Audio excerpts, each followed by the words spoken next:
Whoa. Well, here, we'll just put that back on. Okay.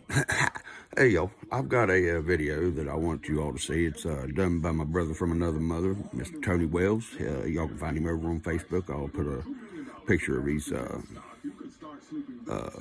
Facebook page there so that y'all be able to check him out and check out all the stuff that he's got. Pretty good video, and doesn't really take too long either. So I'm going to put this thing out there for y'all to watch, and for your informational purposes only. We do have his permission, of course. Thank you, brother. I appreciate that. And all right, we'll just get to it then.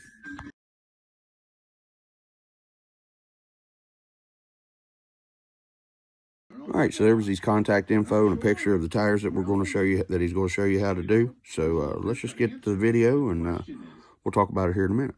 Here's the little monster on top of my makeshift garage, and needle nose. Of course, everybody got parts everywhere.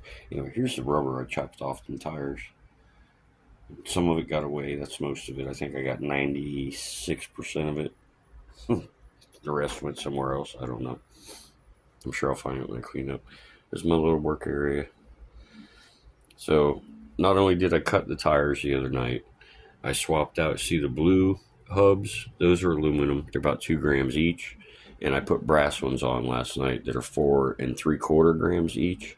So that's helping hold the big blue truck down to the ground, because I love the wheelies and stuff, but, you know, I need the tires to stay down so I can crawl. Anyway, I wanted to show these.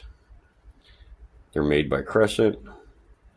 I found them at Home Depot. Don't go to Lowe's for anything. They got a store that's full of everything because there's nothing there anybody wants to buy.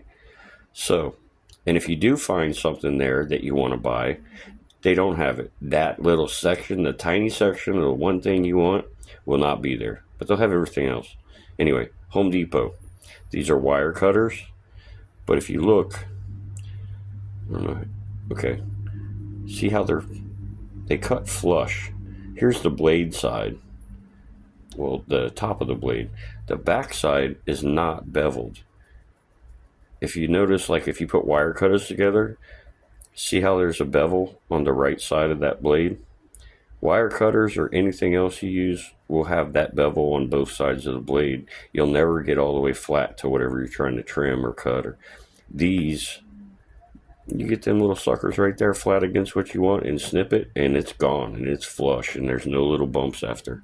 So I wanted to share that because I'm sure there's more people that want to cut their mud tires or make mud tires or whatever. But these are the ticket right here. It comes in a set. Here's the other set. Hang on. These are just pliers, but they're tiny little pliers, which I'm sure everybody could use. This comes in a set. I think it was like $14 or whatever.